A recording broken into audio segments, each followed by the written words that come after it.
যারা চাঁদাবাজিতে লিপ্ত হয়েছে, টেন্ডারবাজিতে লিপ্ত হয়েছে, জায়গা দখলে লিপ্ত হয়েছে, ওদেরকে আমরা দীক্ষা জানাই, ঘৃণা জানাই। বাংলার জমিন থেকে এই চাঁদাবাজদেরকে উৎখাত করতেই হবে, আবার আমাদের উত্থান করতে হবে। আমার সন্তান আমাকে মা বলে ডাক দেয় না,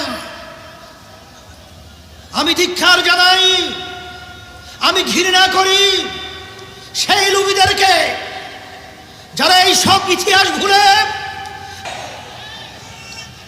এই বাংলাদেশের মধ্যে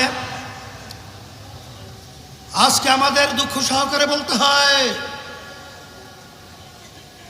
যারা নাকি চাঁদাবাজি করছেন, যারা আজকে এখনো বিদেশের সেই ইচ্ছা পূরণ করার জন্য যারা আজকে সুন্দর সুন্দর বুলি আওড়াচ্ছেন, আমি সেই বাংলাদেশের ঘৃণিত শত্রুদেরকে বলবো, সেই জুলাই, সেই 5ই আগস্ট আবার আজকে আমরা স্মরণ করছি। হাজার হাজার মায়ের কোল খালি হয়েছে,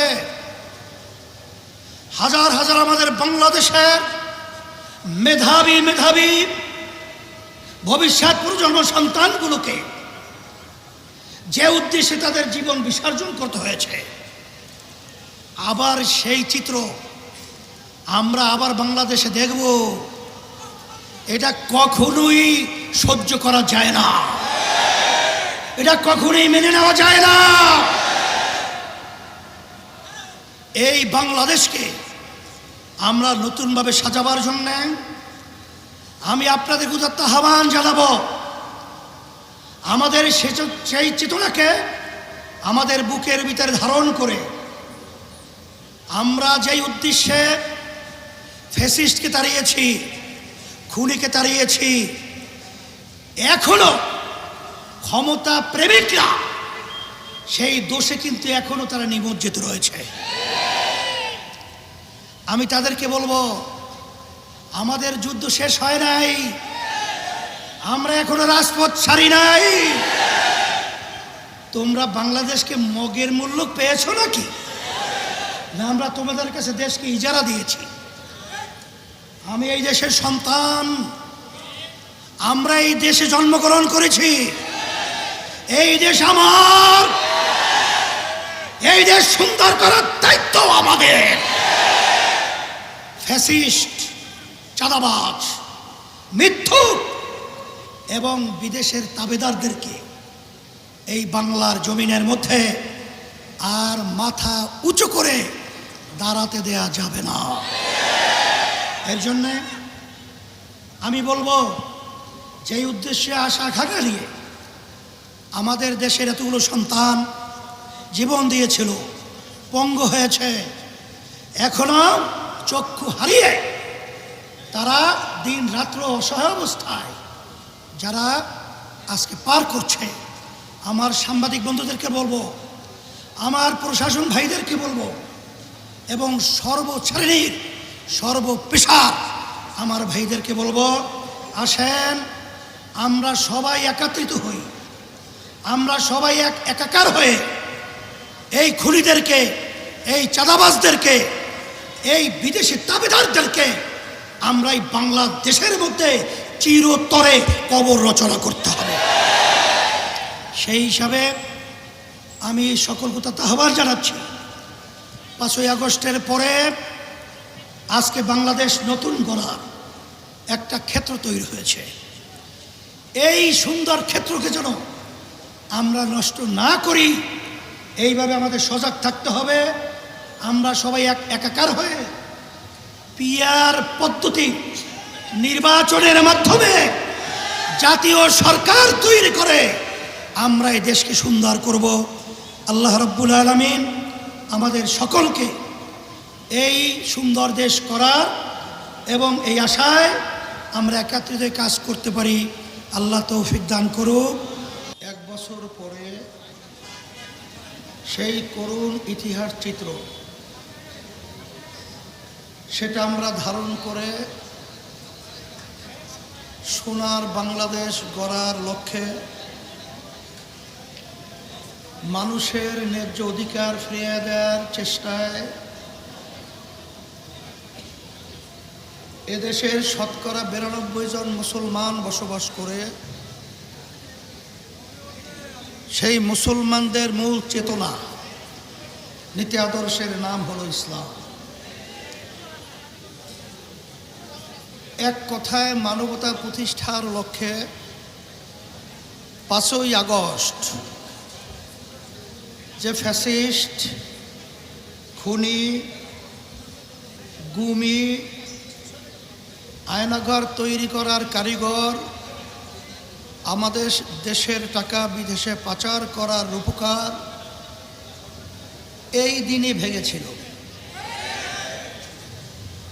সেই 1 বছর পরে আজকে আমরা এখানে উপস্থিত হতে পেরেছি, শুকরিয়া তার বলি আলহামদুলিল্লাহ। সর্বপ্রথম আমরা আল্লাহ রাব্বুল আলামিনের কাছে দোয়া করব, যারাই ফ্যাসিস্ট, খুনি এবং গুণী, আয়নাঘর বানাবার কারিগর এবং দেশের টাকা যারা পাচার করেছে,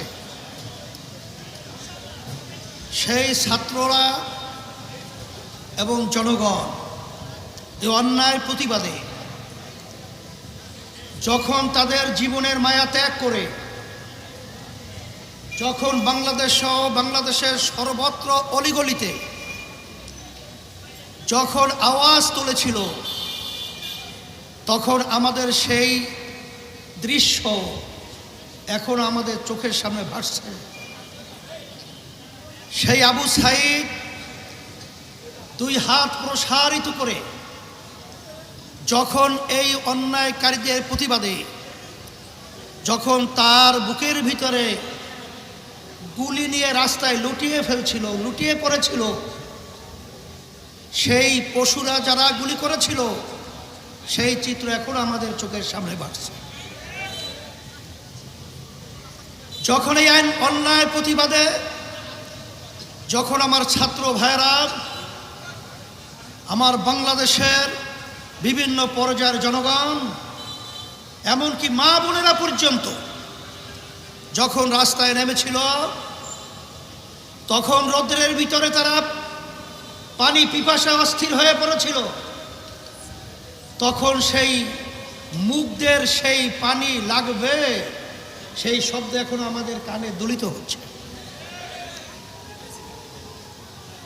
আমরা দোয়া করি আল্লাহ রাব্বুল আলামিন যারা এই ন্যায়ের পক্ষে অন্যায়ের প্রতিবাদে যারা রাজপথে শাহাদত বরণ করেছেন, আল্লাহ তাদের মর্যাদা দরজা আল্লাহ বেহেশতের ভিতরে বুলন্দ করে দেয়। শত শত আমার সন্তানেরা চিরতরে তাদের চক্ষুকে হারিয়েছে, আর কোনোদিন তারা আলো দেখবে না। আল্লাহ রাব্বুল আলামিন তাদেরকে সুস্থ করে দেয়, এবং যারা পঙ্গু হয়েছে এখনো হসপিটালের ভিতরে কাতরাচ্ছে, আল্লাহ রাব্বুল আলামিন তাদেরকে সুস্থ করে দেয়। এত ত্যাগ, এত জান বিসর্জনের মাধ্যমে ফ্যাসিস্ট পালালো, খুনি পালালো, আমাদের বাংলাদেশের মানুষের ছাত্র জনতা একটা বড় লক্ষ্য, একটা বড় উদ্দেশ্য ছিল। সে উদ্দেশ্যটা কি? এদেশের মধ্যে যেন আর কোনোদিন খুনি তৈরি না হয়, ফ্যাসিস্ট তৈরি না হয়, আমাদের দেশের টাকা বিদেশে পাচার করা সেই কুলাঙ্গার যেন বাংলার জমিনে তৈরি না হয়। কিন্তু আমরা ভারাক্রান্ত হৃদয়ে বলতে হয়, এখনো সেই মায়ের কান্না, বুক ফাটা চিৎকার, সেই শব্দগুলো এখনো আমাদের কানের ভিতরে ভাসছে। মা চিৎকার মেরে বলছিল, আজকে কয়েকদিন পর্যন্ত, আল্লাহুম্মা আমিন, রব্বানা আতিনা ফিদ দুনিয়া হাসানা ওয়া ফিল আখিরাতি হাসানা ওয়া কিনা আযাবান নার বিরহমাতিকা ইয়া আরহামার রাহিমিন। এখন মিছিল হবে, আমরা সবাই সুশৃঙ্খলভাবে আমরা মিছিলে অংশগ্রহণ করব।